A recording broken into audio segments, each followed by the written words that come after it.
Good morning. Nasa rose garden tayo ngayon. Dami ng roses. Yung malalaki sa likuran, Luis Agustin yata yun. Or Agustin Luis. Ito, nakalimutan ko na pangalan nito. Ito yung pinaka-knockdown na rose ko. Pinakamalaki sa lahat. I mean, yung bush niya. Pero alam ko Cordes rose din to eh. Ayan punong-puno ng bulaklak. I mean mga buds. Hindi pa siya, siguro mga 2 days pa to, 3 days. Pero minute na talaga. Kaya naglabasan na silang lahat. Itong red, Beverly to eh. Meron ako niyan sa likuran. Dalawa sila. So, tapos ng rhododendron, kaya mga roses na ngayon. Itong pink, hindi ko pa rin alam pangalan niya. Ito Westerland, ito itong kulay orange. Kaya ganyan ka vibrant ang kulay niya ngayon kasi walang araw, makulimlim. Kaya maganda mag-video. Kita nyo? Ano to, bumabalik. Pag natapos na siya, babalik siya ulit. No? Ganun ang mga roses. Pero hindi lahat. Yung iba one time lang. Ito fairy. Ito nakalimutan ko name niya. Bagong tanim yan eh. Ako nagpalaki niyan. Ano ba galing sa sa pruning. Ito din, nakalimutan ko name niyan. Ano din yan eh. Cordes rose. Ito din fairy. Fairy yan Ito fairy. Fairy din to. Kulay pink. Actually ground cover yan. Ewan ko kung bakit tumataas. Itong yellow. Yellow. Ladies mantle yan. Yung kulay green ang flower. Tapos ito mga daisies, tsaka phlox, hindi pa namumulaklak. At tsaka itong taon na ito, wala yatang peony dito sa harapan. So, ito kinuha ko yung ID niya. Hindi ko naman, nabasa, kakainis. Ito, mag-iisang linggo nang namumulaklak. Pero paulit-ulit, kasi ang dami niyang buds. Siguro ang bulaklak niya mabot ng 4 days. Pero ang daming sumusunod, kaya matagal pa yan, kaumpisa pa lang eh. Tapos yung mga nasa likod, ewan ko napansin nyo, pag naglakihan yung mais, ayan may mais doon sa likod. Ayan, pag naglakihan yung mais, makikita nyo. Pero yung nasa likod ng roses, puro mga patatas. No? Tinanggal ko dito yung malaking daisy, kasi hindi na nakita yung rose. Ngayon, kitang-kita yung rose. Itong phlox, babawasan ko din yan. Tapos ito, anemone. Ito naman, digitalis. O kaya, ano ba yan? Nakalimutan ko na, sorry, nakalimutan ko na. Basta digitalis yan. Ano yan? Poisonous. Kaya, pag may mga bata, hindi dapat nagtatanim ng ganyang halaman, no? So, ito anemone, ladies mantle. Ito yung white rose. Hindi ko rin alam ang ID niyan. Ito yung pinakaluma kong rose sa lahat. Namamatay na nga, ilan na lang mamulaklak. Dati, ang laki-laking halaman yan. Mahigit 25 years na yan o 24 years. Kasi 25 years na itong bahay. So, ang ginagawa ko na lang, hindi ko naman pinapalitan yung lupa. Dinadagdagan ko na lang ng compost. Yun ang pinaka-fertilizer niya. At saka itong phlox, babawasan ko to kasi matatabunan yung pangalan niyan. Itong fairy. Yan ang pinakamalaking fairy sa lahat. Tapos ito Chinese chives. Ito kaya may paso dito kasi dito galing yung malaking pine tree, no? So, 4 yung pine tree dito, kaya nakita nyo yung roses, hindi lahat nakatanim dito. Kasi, ang lalaki ng pine tree na nakatanim dati dito. So, 8 years ago, pinutol namin. And then, lahat yan, puro mga patatas at saka pinaghalo ko at saka mais. No? Ito yung David Austin Rose, hindi pa namumulaklak. Ladies mantle, tsaka phlox. At saka yung nasa likod, alam ko Chippendale yan eh. Ewan ko ba kung bakit ko pinagtabi. Ito ulit, ladies finger yata to. Ay hindi, nakalimutan ko na. Nakalimutan ko talaga, sorry. Pero alam ko talaga yan eh. Yung mga nasa likod, ano yun grapes. Tsaka ito, Petit Mini na rose. Nakita niyo yung bulaklak niya, napakaliit pero napaka-cute. Isa lang niya, dalawa pala, dalawa. Yan. Ito naman, ako na nagtanim niyan sa mga cuttings ko. Ilalagay ko siya sa paso, and then, pag naprune ko yung rose, lalagay ko sa paso yung mga branches niya, kinakatings ko, no? Tapos, lalagay ko sa paso ng one year. Pag tumubo na yan, nakalipat na. So, mga 4-5 na yung natanim kong ganyan. Tapos, yung mga flowers, babawasan ko yan kasi tingnan nyo, hindi na makita halos itong mga roses. Itong roses natin hindi pa namumulaklak. So, yung kasi full sun dito eh. No? Itong line na to, full sun to. Puro roses talaga yan. At saka phlox, roses. Ito Westerland din ito. Ito Auguste Luis. Ito yung malalaking bulaklak. Tatatlo lang yung buds na nakikita ko. Hindi kagaya sa kabila, ang dami-dami.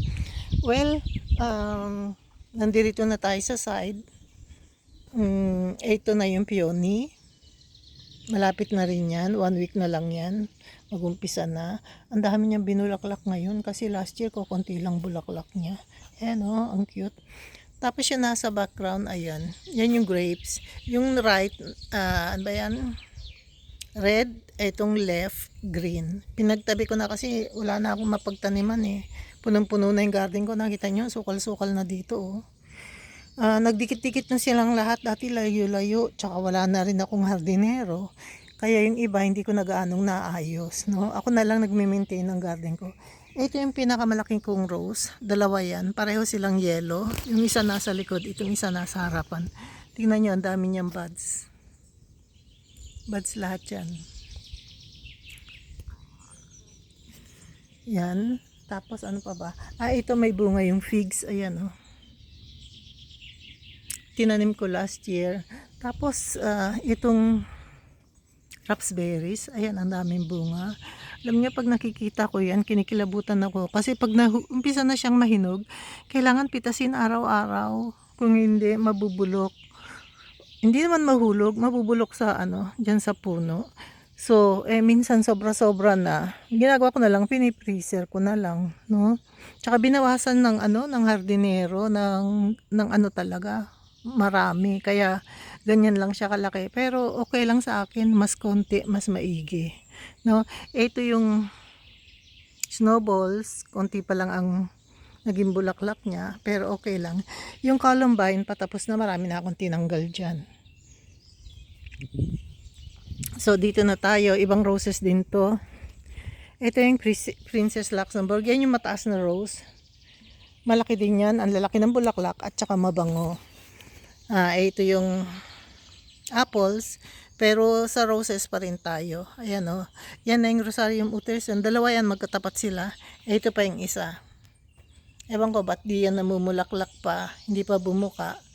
Pero ito may isang pangalan yan, may isang peony, at saka may isa pang peony dito. Ito yung red, yan ang bagal niyan tumubo. Yan yung mga binili ko sa Holland din, pumunta kami sa Amsterdam. Yan yung binili ko. So, ito nauna na siya. Ito yung Cox Pipin na apple. Ito mga nag-spread na dito. Anong tawag dito? Ito may rose pa dito. Ladies mantle. Ito tinanim ko din yan. Mga cuttings ko. Ito hydrangea.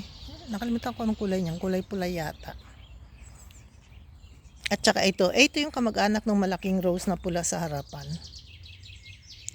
Pareho lang sila, yan din yun, no? Ang dami niyang buds Tapos ito delphinium yata to, delphinium white. Tapos may Jonah Gold sa likod na apples. Ika-second summer niya ngayon or ika-third, I think ika-second.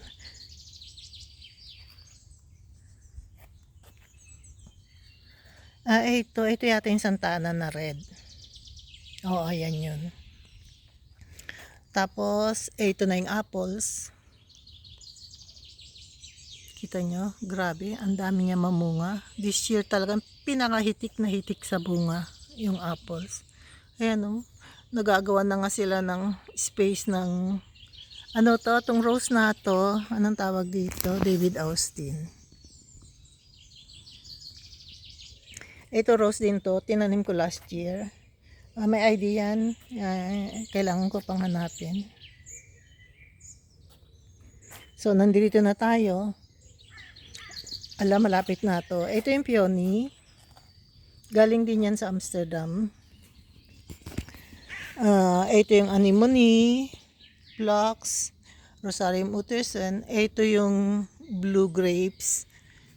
Ang dami niyang bunga ngayon. Hindi sing rami ng 2 years ago. Last year hindi siya namunga. Pero ang dami niyang bunga. Na-trim ko na siya para yung sustansya sa bunga lang mapupunta. Tapos ito, fairy rose din to, pero red. Marami ito, mga 4-5 dito sa hilerang ito. Ano kasi yan ground cover. Hindi yan tumataas. Ganyan lang siya kababa talaga. Itong dalawa, anemone, nag-spread na dyan. At saka ito, white rose. Ewan ko ba kung ba't ko dyan itinanim. Yung wall white, tapos white din yung rose. Normally, hindi ko tinatanim ang magkatapat na kulay kasi nagagawan sila. Hindi mo siya makita. Yung white rose, hindi mo na makita kasi white yung wall eh. So, ito ladies mantle, nag-spread pa rin hanggang dito. Hindi ko na natanggal. May isang peony doon. Itong azalea, tapos na. Itong rhododendron, tapos na rin.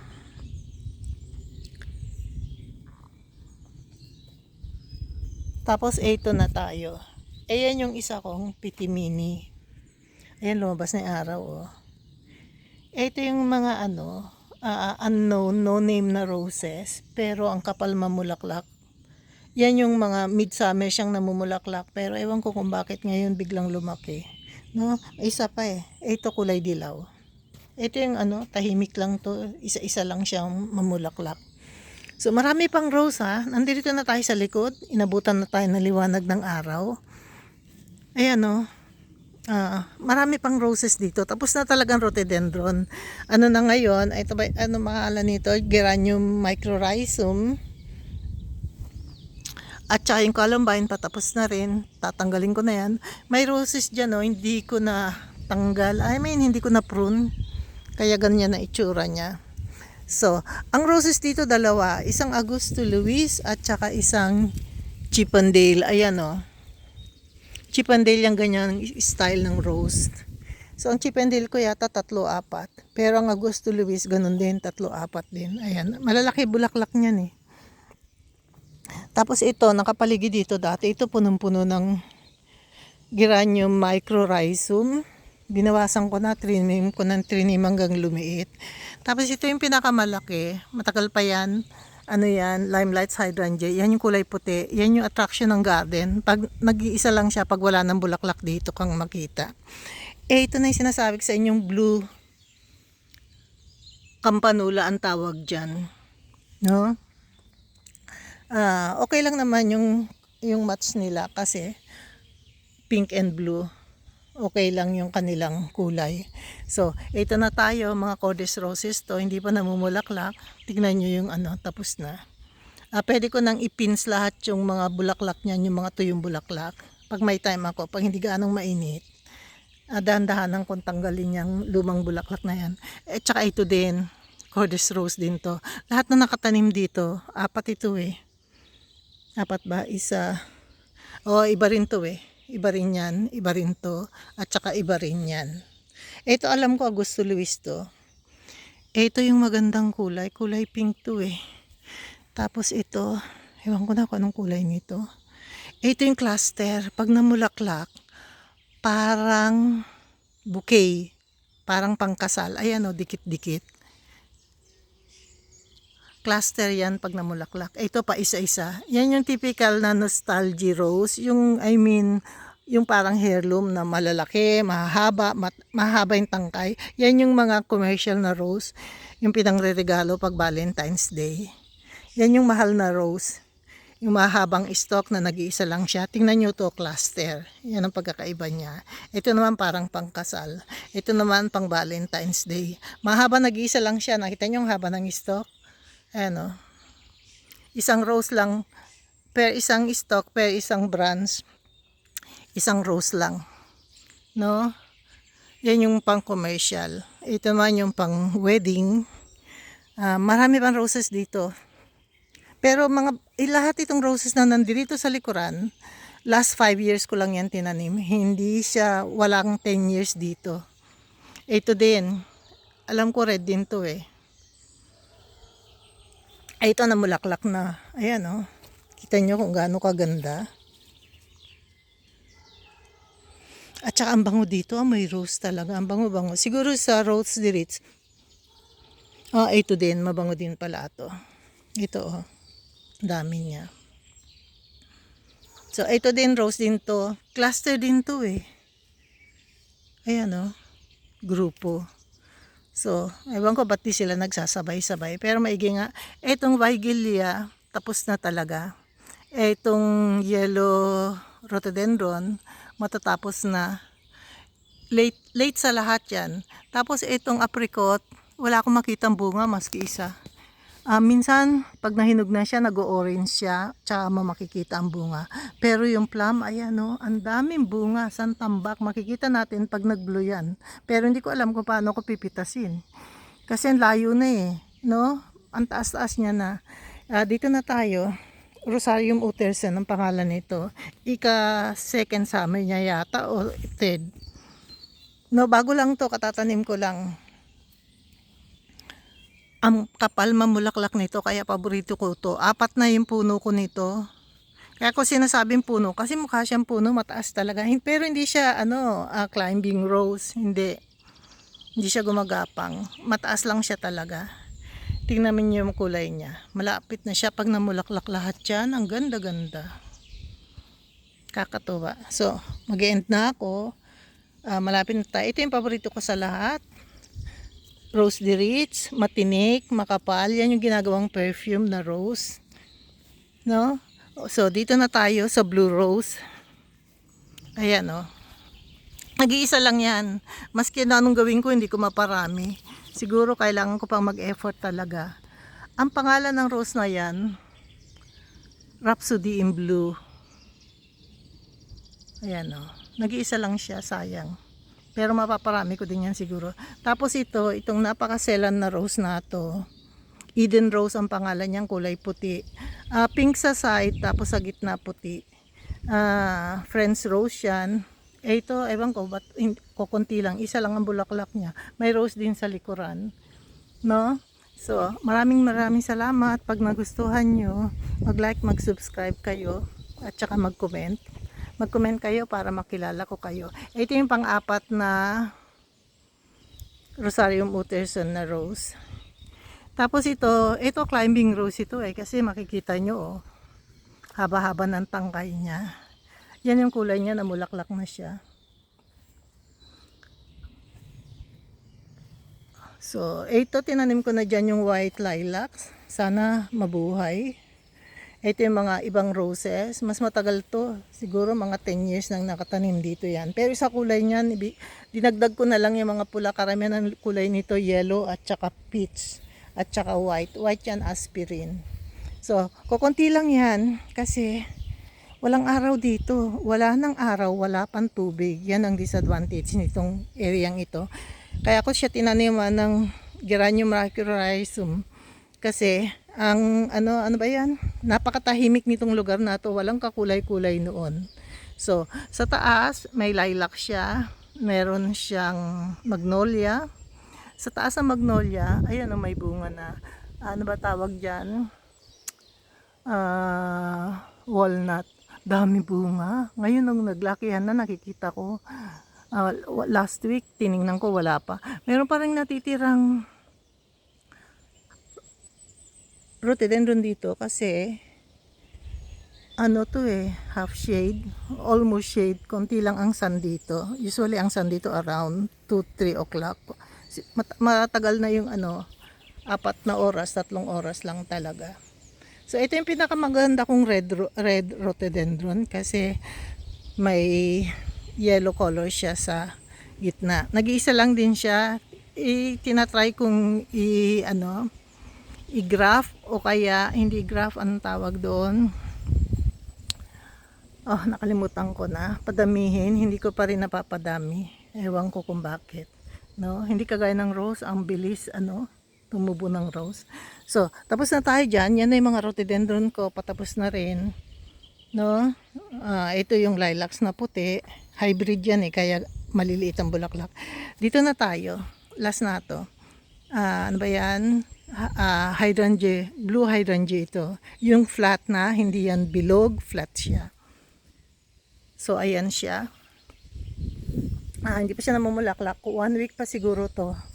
Pagkatapos niyan, mag-stay na yan hanggang autumn. Nandiyan siya. So, ito na yung garden. Pagkatapos ng season ng rhododendron. So, ayan yung campanula. Makikita nyo, blue. Blue din sa yellow yung nasa taas niya. Tapos, blue din yung nasa taas niyang rose. Yan blue sa blue. Blue, campanula, at saka rhapsody in blue. At saka yellow, microrhizome. At saka yung white na yon, Celine. Celine ang pangalan nito. Si Campion. No? Thank you. Salamat talaga. Papaalam na ako. Bye and God bless.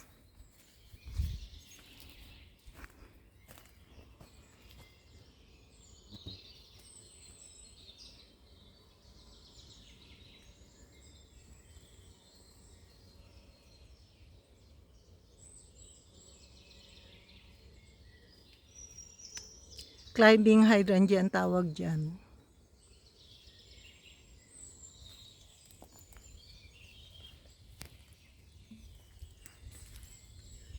Ito naman, campanula, contrast dito sa mga roses.